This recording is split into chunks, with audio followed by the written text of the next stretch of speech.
ప్రభువైన కొందనాలు. ఈ దినం మరి యోసేపు నుండి పాఠాలు నేర్చుకున్నాం. యేసు భూ సంబంధమైన తండ్రి అయిన యోసేపు కథ విశ్వాసము, విధేయత, వినయము మరియు సమగ్రత గురించి అనేక విలువైన పాఠాలను అందిస్తుంది. అతని జీవితం నుండి కీలకమైన విషయాలు ఇక్కడ ఉన్నాయి. మొదటగా దేవుని చిత్తానికి విధేయత. యోసేపు సవాలుగా ఉన్నప్పటికీ వెంటనే మరియు ప్రశ్నించకుండా దేవునికి విధేయత చూపాడు. దేవదూత అతనికి దేవుని ప్రణాళిక మత్తయి సువార్త 1:24 హామీ ఇచ్చిన తర్వాత అతను మరియాని తన భార్యగా తీసుకున్నాడు మరియు యేసును రక్షించడానికి ఈజిప్టుకు పారిపోయాడు. మత్తయి సువార్త 2:13-14 మనం గమనించవచ్చు. పాఠం: దేవుని ప్రణాళికలు వ్యక్తిగత అంచనాలకు లేదా సౌకర్యాలకు భంగం కలిగించినప్పటికీ దేవునికి విధేయత చూపడానికి నమ్మకం అవసరం. రెండవదిగా దేవుని మార్గదర్శకత్వంలో విశ్వాసం. యోసేపు దేవదూత సందేశాన్ని విశ్వసించాడు. మరియ గర్భం చుట్టూ ఉన్న సంభావ్య సామాజిక కళంకం ఉన్నప్పటికీ దేవుని మార్గదర్శకత్వానికి విశ్వసించాడు. పాఠం: దేవుని వాగ్దానాలలో విశ్వాసం అనిశ్చితి మరియు క్లిష్ట పరిస్థితులను అధిగమించడంలో సహాయపడుతుంది. 3. వినయం మరియు నిస్వార్థత. యేసు దేవుని కుమారుడైనప్పటికీ యేసును ప్రేమతోనూ మరియు శ్రద్ధతో పెంచుతూ యేసు యొక్క భూ సంబంధమైన తండ్రిగా తన పాత్రను యోసేపు ఇష్టపూర్వకంగా అంగీకరించాడు. అతను మరియ మరియు యేసు యొక్క శ్రేయస్సును తన స్వంత కోరికల కంటే ఎక్కువగా ఉంచాడు. పాఠం: నిజమైన వినయం అంటే మీ స్వంత అవసరాల కంటే ఇతరుల అవసరాలకు ప్రాధాన్యతనివ్వడం మరియు దేవుడు అప్పగించిన పాత్రలో నమ్మకంగా సేవ చేయడం. 4వదిగా రక్షణ మరియు బాధ్యత.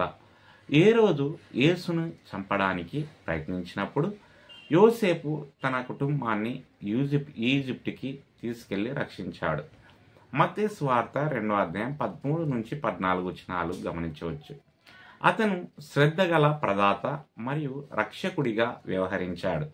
పాఠం: ఒకరి బాధ్యతలను జాగ్రత్తగా మరియు జాగరూకతతో నెరవేర్చడం విశ్వాసంతో కూడిన జీవితాన్ని గడపడంలో కీలకమైన భాగం. 5వది నీతి మరియు సమగ్రత. యోసేపు నీతిమంతునిగా వర్ణించబడ్డాడు.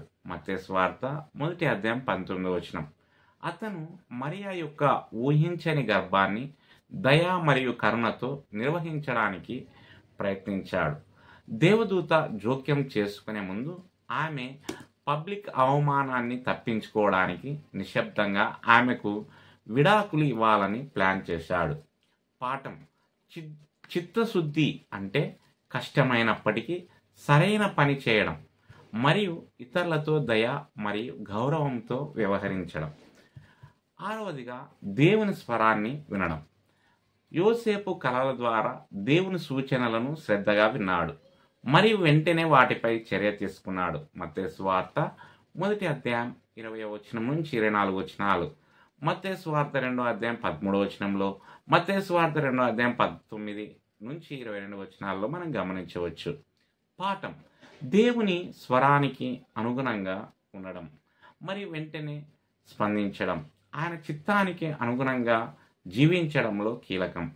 7వది చిన్న విషయాలలో విశ్వాసపాత్రుడు. వడ్రంగిగా యోసేపు తన కుటుంబాన్ని పోషించడానికి శ్రద్ధగా పనిచేస్తూ సాదాసీదా జీవితాన్ని గడిపాడు. అతను తన సాధారణ విధుల్లో నమ్మకంగా ఉన్నాడు. పాఠం: చిన్న రోజువారీ బాధ్యతలలో విశ్వాసం దేవుణ్ణి గౌరవిస్తుంది మరియు గొప్ప పనుల కోసం మనల్ని సిద్ధం చేస్తుంది. 8వదిగా సవాళ్లను ఎదుర్కోవడంలో ధైర్యం. యోసేపు సామాజిక తీర్పు, సంభావ్య ప్రమాదం మరియు అనిశ్చిత జీవితాన్ని ఎదుర్కొన్నాడు. కానీ అతను దేవుని ప్రణాళికను అమలు చేయడంలో ధైర్యంగా ఉన్నాడు. పాఠం: దేవుణ్ణి విశ్వసించడం వల్ల జీవితంలో ఎదురయ్యే సవాళ్లను, అనిశ్చితులను ఎదుర్కొనే ధైర్యం వస్తుంది. 9 దేవుడు సాధారణ వ్యక్తులను అసాధారణ ప్రయోజనాల కోసం ఉపయోగిస్తాడు. యోసేపు ఒక అసాధారణ పాత్ర కోసం ఎంపిక చేయబడిన ఒక సాధారణ వ్యక్తి. అతని విశ్వాసము మరియు విధేయత అతన్ని దేవుని విమోచన ప్రణాళికలో భాగంగా చేశాయి. పాఠం: వారి స్థితి లేదా నేపథ్యంతో సంబంధం లేకుండా దేవుడు తనని విశ్వసించడానికి మరియు అనుసరించడానికి ఇష్టపడే ఎవరినైనా ఉపయోగించుకోవచ్చు. యోసేపు జీవితం విశ్వాసము, వినయము మరియు భక్తికి ఉదాహరణగా ఉంది. విశ్వాసులు దేవుని ప్రణాళికలను విశ్వసించాలని, ఆయన మార్గదర్శకత్వం కోసం వినండి మరియు చిత్తశుద్ధితో మరియు కరుణతో వ్యవహరించాలని గుర్తు చేస్తుంది. దేవుడు ఈ మాటలను దీవించునుగాక. ఆమెన్.